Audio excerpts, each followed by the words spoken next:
Hi everyone, this is Sam Greenblatt, esports psych, and I am here with my coworker and friend, Henry, and we're both getting our doctorates in clinical psychology, working in the same location, and we're both avid gamers. I'm more into Overwatch, Henry's more into League of Legends, and I thought it would be interesting and maybe beneficial for people to listen in on a conversation about toxicity and how it kind of compares between games and from the perspective of someone obtaining their doctorate in clinical psychology, maybe strategies, tips, and tricks that might help somebody that's more into League of Legends. Hey. Do you want to introduce yourself? Anything that I missed? Yeah, so my name is Henry Zhu. I am currently studying at the clinical psychology program at Hofstra University, and I'm also working with my co-intern, Sam. I've had training in a lot of neuropsych testing, so I can give you sort of that perspective on gaming.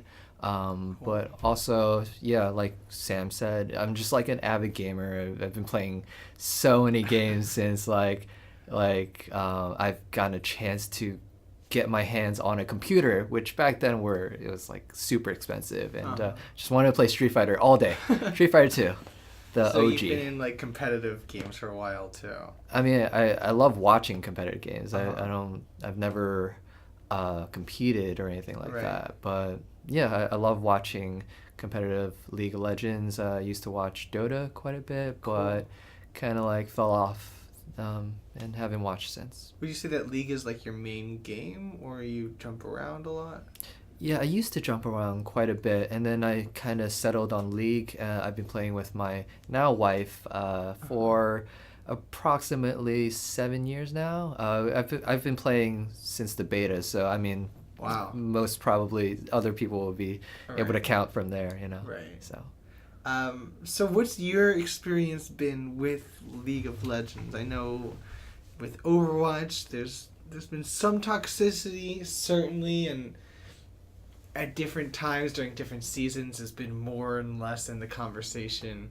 But Overwatch is the first game that I really got into competitively, where you have to collaborate with other people. Before this, it was mostly fighting games or kind of casual fighting games like Smash Bros. Or something like that. So I don't really have a point of comparison, but from what I hear about League, it could get pretty toxic. Yeah, they're very similar in terms of like the gameplay. Not gameplay. The team dynamics. There's 5 people on either team, and you as the individual will have to work with the other 4 people on your team to complete these objectives around the map, and ultimately destroy the other team's nexus. So it's very much like a push and pull. Some people kind of see it as like a what do you call that? Like that pulling game. Where you're in a team. Tug of war. Yes, that's exactly it. Yeah. Okay. So it's very much team oriented. I think just like the main difference in how invested League of Legends players are is that they have to invest around 30 to 40 minutes worth of gameplay time in order to win the game. For a single game. Okay. So that's like a long time. More. I would say, off the top of my head, Overwatch games, I don't think they usually get much longer than 20 minutes. So maybe on average, almost half the length. Yeah. So I could already imagine if you have like a thrower right off the bat.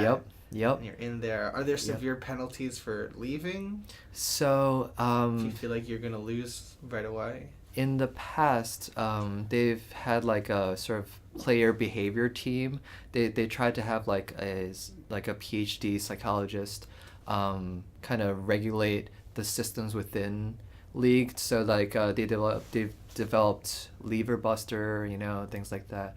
I don't know what that is. So if you either AFK in a game or if you leave the game, it'll have this like pop up saying like if you leave the game there will be penalties, right? And you'll lose the game, but also you'll get either a temporary ban of, let's say, like a day, a week, Okay. or a month, or indefinitely, depending on the severity of what you're doing and whether or not it's a pattern of behavior. Like Right. you're leaving, let's say, 5 games in a row, and Right. then the punishments will be much more severe. Right, and within kind of psych terms, Yeah. in a behaviorist perspective, that would be kind of a negative, a positive punishment Yeah. in a Yeah. sense, because And you're- hopefully aversively conditioning them to Right. not want to leave. Yeah. Right. How effective do you feel like that's been? In reality, I think it's not as. I mean, the lever buster part is, I think, enforced based on like a computer program, but I'm not sure.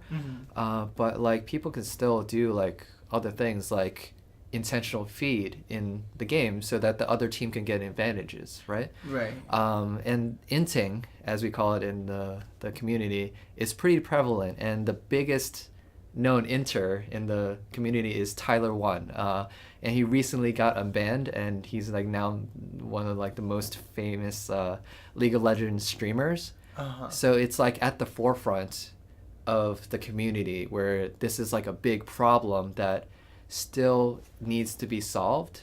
Okay.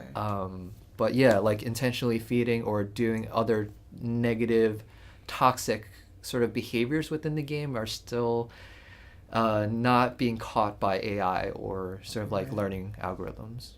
So have you ever thought of kind of a systems approach to reducing toxicity within the game, like things that you'd suggest if you could speak to the developers? Ideally, like what we know from psychology is that the best sort of like shaping model or how we can best efficiently get people to do what we want them to do is to reward them, right? Right. So if you right. want like people to be less toxic and less negative, the best thing to do is to reward them for positive behavior or to Absolutely. reward them for like positive gameplay. And the fact of it is like a lot of League is sort of like just a little bit monotonous, like when you're doing objectives, right? You get these like you get things for your team like gold and exp, but it's not like socially rewarding. It's not like, hey, we just did this thing together and it's like fun as hell, and it's like, oh yes, we got this dragon, or yes, we killed Baron. It's, oh, we're just one step closer because we have more gold. It's just not inherently rewarding. It's not fun. It's not, anything. So ideally, I would love everything within the game, within each little microcosm, to be rewarding and to be fun, like something like that. Yeah, and that's something that I've definitely thought about in terms of like how Overwatch could improve like its systems of reducing toxicity is exactly what you were saying, where I think most people, when they think about changing behavior, they go to punishments and they go to punishing negative behavior to try to reduce the negative behavior. Right. But consistently, like you were pointing out, what the research shows is that when you're punishing negative behavior, you're not providing any opportunity for the person really to learn what they should be doing, just kind of punishing them for what they're not doing.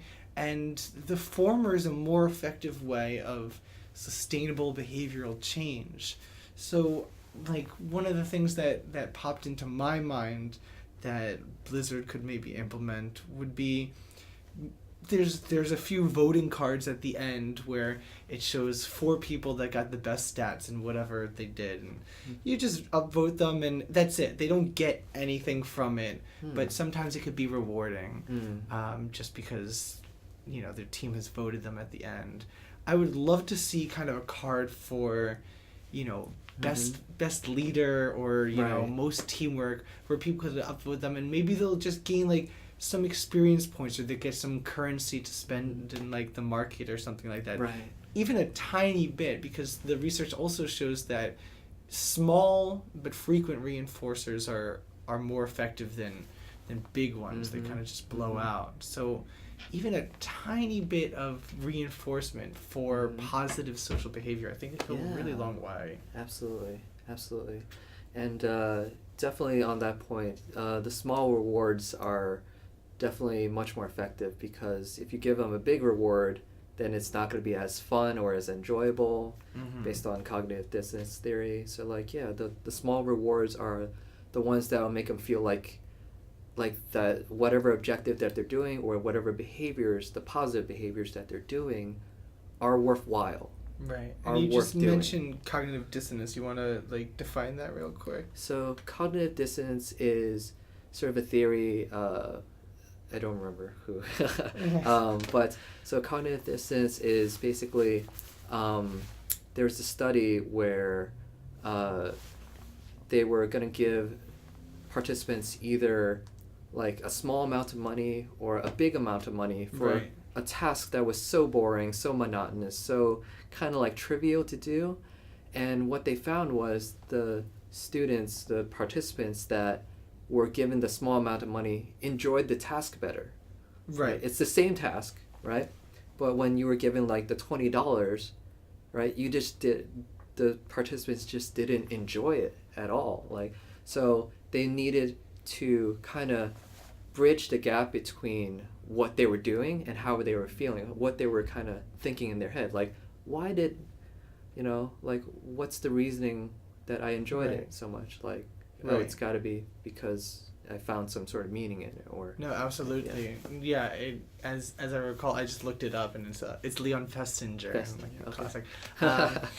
But right, once you give a bigger reward, the person starts to kind of rationalize after the fact that they must have done the behavior because of the reward, because the reward is so big, and then they start to get what's called extrinsically motivated, where they're thinking more about the reward, and if the reward changes or it's not there, they're less likely to do it.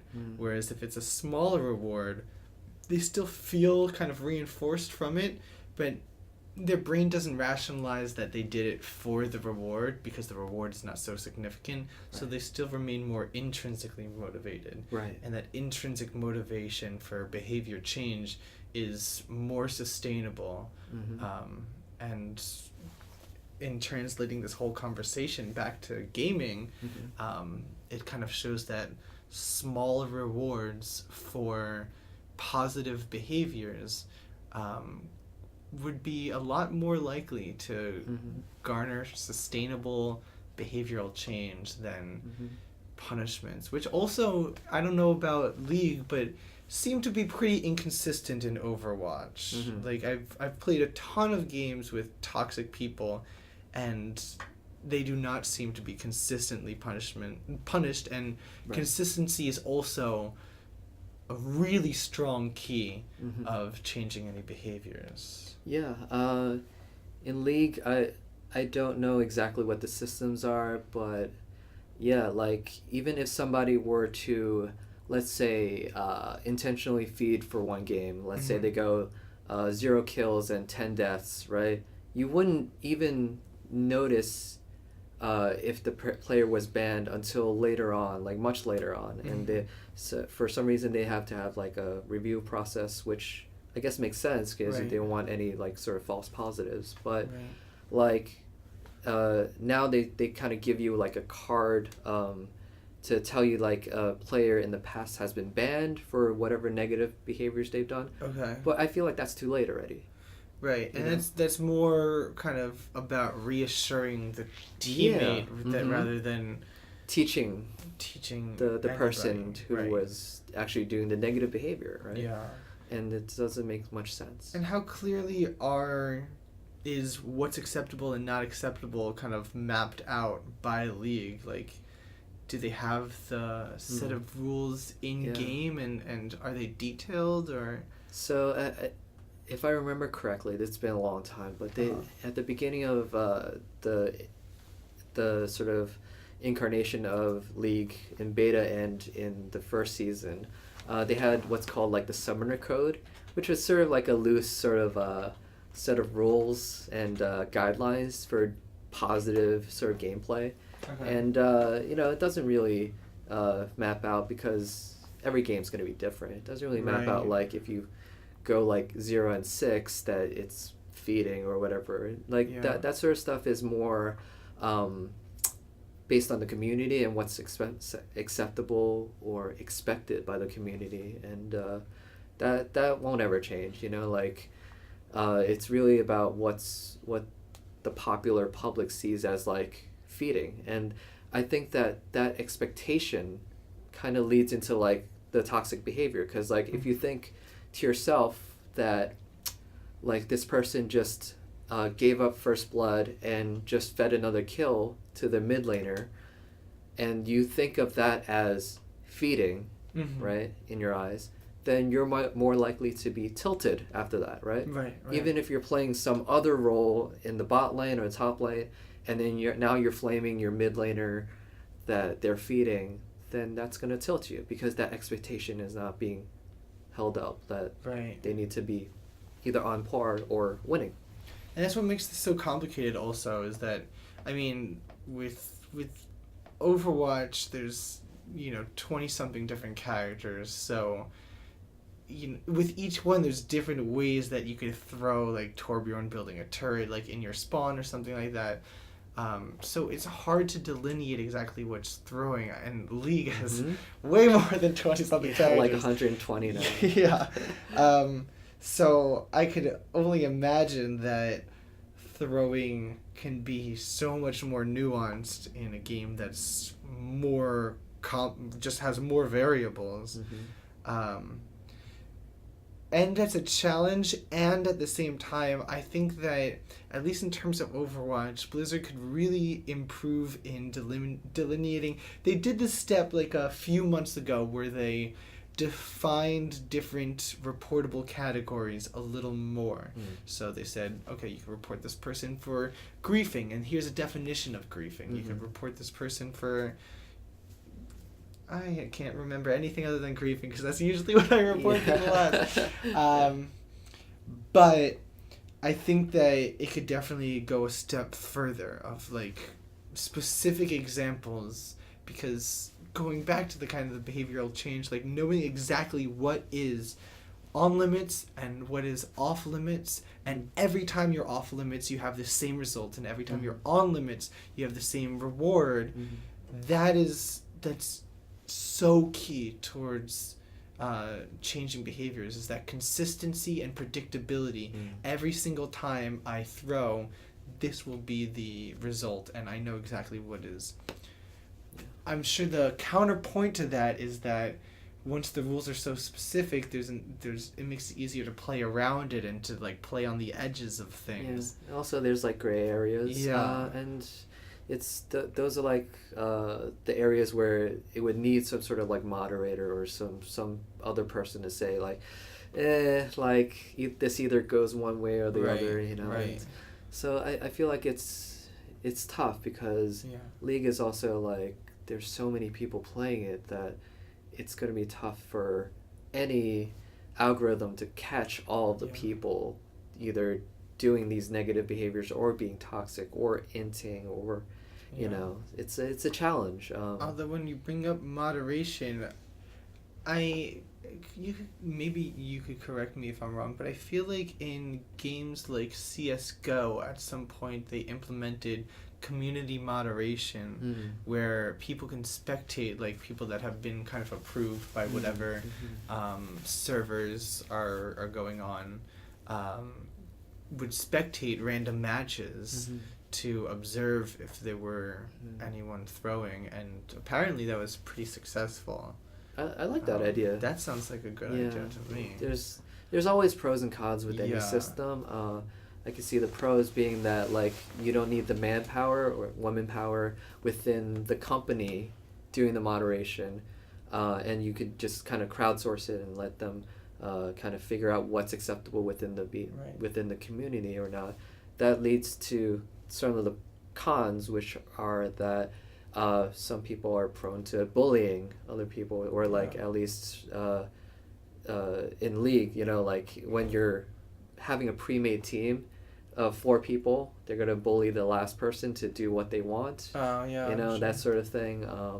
So I guess there would have to be sort of fail-safes there, but there's there's always pros and cons with like sort of community sort of Right. systems like that. So, are there any kind of individual tips and tricks for the casual or competitive league player that you would suggest to either if they have trouble because they find themselves tilting, or they have trouble because other people around them are tilting and it's really affecting them psychologically or their gameplay? Yeah, the one biggest tip/trick that I can think of, and this is really more of like a mindset thing, is to go towards a growth mindset as opposed to a static mindset, right? I think you touched upon that a little bit in your video, but so a growth mindset is that perspective where you're taking each game and you're learning from anything that you're doing in the game. Let's say that you're working on CSing, getting creep score, getting more objectives, or whatever your goal is. If you're focusing on those goals, seeing them as being malleable, right, and flexible, that there's something that you can learn from game to game, so that you're not so stuck if you lose that game, or if you lose that objective, or if you lose a certain one-on-one fight, let's say. So if you see it from that perspective, it's much easier to get that resilience or the bouncing back effect, right?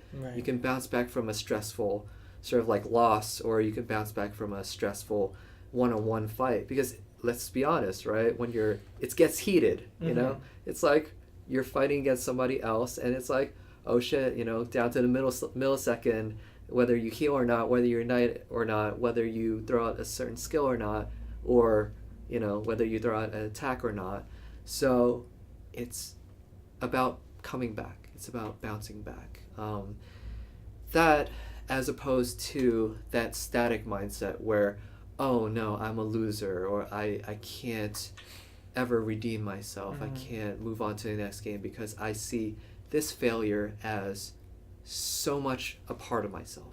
Right. So that's definitely kind of an overarching philosophy that could really be helpful. Can you think of any kind of concrete ways that somebody could practice that? Because it's easy to say, I'm not going to get tilted and I'm going to think positively. But then once you're in the moment, it could be so different. So what would you suggest to someone who wants to adopt that, but is kind of struggling to get there? Absolutely.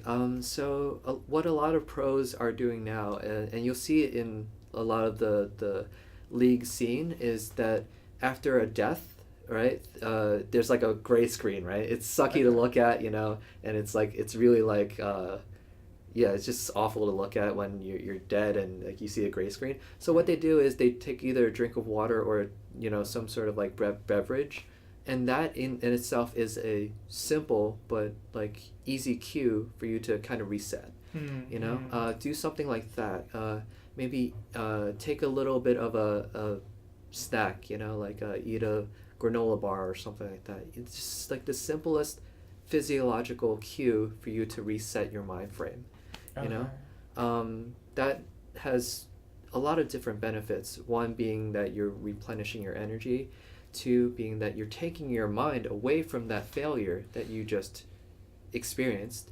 And three, that you're just looking at things from a different point of view. Because when we're tilted, a lot of the time, it's as if we're like tunnel visioned in.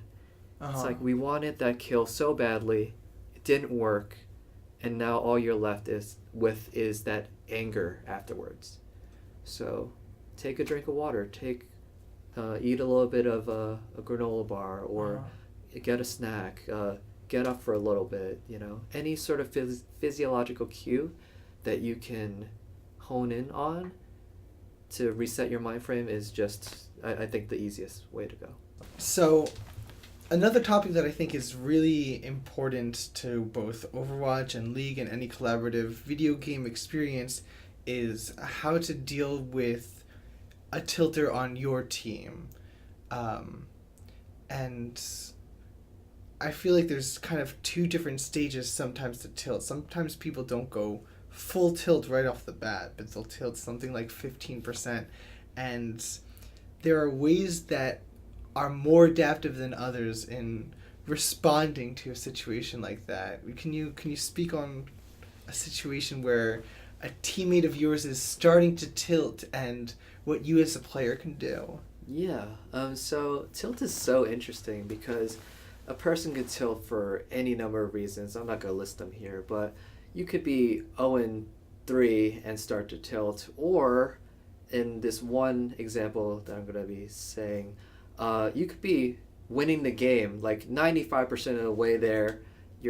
Could be at their nexus, and you might die, and you might just tilt from there. Mm-hmm. So I had this game in the past. It was quite a while ago, like season 5, where this one player was just like, he was 9-0. He was playing LeBlanc, and back then LeBlanc was like OP. Okay. So he was 9-0, started to die once, and at that point we knew that he was like 15% tilted. Okay. You know, like that 15% tilt.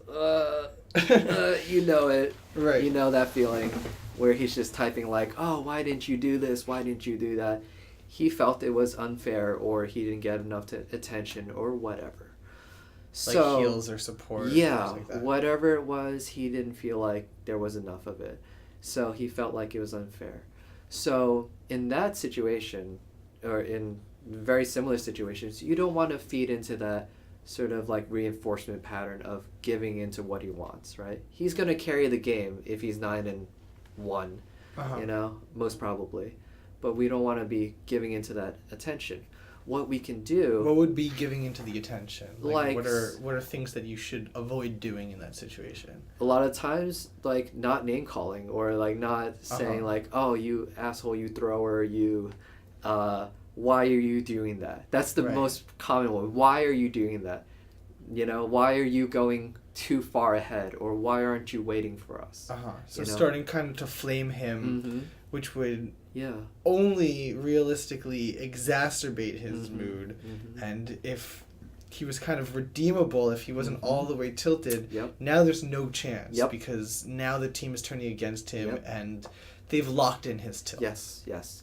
And so in the tilting, even like the first part of tilting, the 15%, it's so redeemable if you can see progress, right? Like when we recover from tilt, it's when we see progress going in our way, in our direction, if we can bounce back, like that resilience that we were talking about. So the best thing that you can do is just to give concrete instructions, like, oh shit, that sucks, right? Mhm. Okay, let's focus on getting towers, or okay, let's focus on grouping up. Mm-hmm. Very simple, So very concrete. He's being angry, and he's accusing the team of different things.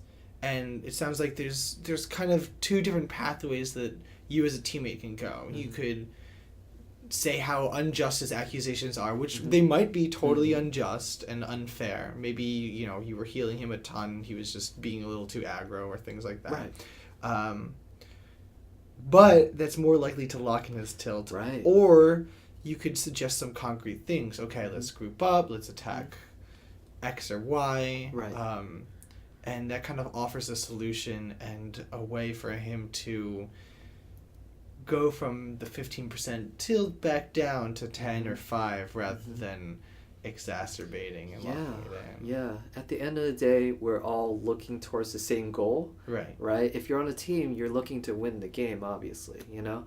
And so if we give people a clear path towards the victory, which most of the time they don't see because they're in that blinders, you know, like deer in the headlights or like thing, then if they see that pathway, then they'll most likely take it, you know? If you're 9-1 or 9-2, even if you're 9-3, you still have the means of winning the game, you know? And they just have to be able to see it and to behave and to go towards that goal. So kind of reducing the emotional lability through organization and concrete goals that and proposing those instead of adding your own emotions to the mix. Yes, that's a great point. Yeah, definitely leads to like more ability to tolerate that distress, right? And to regulate that emotion a little bit, rather than just adding more fuel to the flame, which gets everybody tilted, quite honestly. And which, in the moment, could seem like the more attractive thing to do, because it's cathartic to flame someone, to call them an asshole when they're being an asshole. But learning how to not have those blinders on and to keep calm, carry on, and think of the long-term goal of actually succeeding rather than the, emotional release of telling someone how you're feeling about them. Could be kind of a helpful way of keeping on track and keeping your team on track. Insert motivational poster here, right? Keep calm, carry on, hang in there. Love it. All right, dope. Yeah. Was there anything else that we missed? It could be a topic for next time, but why we have anger or sort of like feel unjust or unfair at certain points in general, why that is a sort of like a precursor to tilt, right? Yeah, and it could come from a lot of different surprising directions. I think one of the more common fuels for anger that people don't think about is depression, honestly. In my work here and videos, I've had a lot of people reach out to me and talk about that. And the people that I know that play,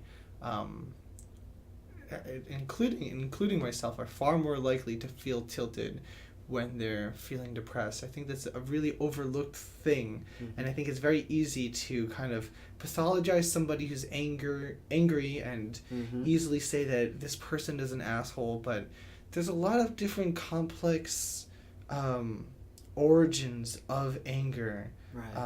That once you understand them, if you're actually able to get to know the person, make you a lot less likely to demonize their behavior. Yeah, agreed. And it's much easier to validate without going into that pattern of reinforcing their behavior. It's not saying that, hey, what you're doing is okay. It's saying, hey, like, I know where you've been, so let's move on. Right. Which is not to say that you could, make that assumption in game, and say, and type in chat like, listen, you're probably depressed right now. No. But keeping that in the back of your head, that anger is not this cartoonish thing that only comes out because somebody is a high school angry bully. And they're just spoiled and narcissistic and irredeemable. But I mean, you and I both work as therapists and have gotten the privilege of speaking to hundreds, collectively, certainly, people, and learning kind of their intimate details. So we're really familiar with emotions and how they come up and how they arise. And I mean, I worked in Rikers Island for a year as a therapist, but when it comes down to it, once you understand a person's story and their origins and where it's coming from, it's a lot harder to just see black and white, good or bad. Once you understand the complexities, your relationship with somebody else's anger could change a lot. Yeah. Well, thank you so much for sitting down and talking to me about all of this. My pleasure. It was super interesting for me too. Yeah. And I hope that people get a kick out of it. And anybody tuning into this video, this is certainly a longer one. We've covered a lot of topics, but there's definitely things that we missed. So if anybody would like to see us have a second conversation, feel free to write in the comments about any topics that you'd like to see us discuss, and we'd be more than happy to. Yeah. Thank you. Thanks so much, and good luck out there. Good luck. Dope. All right.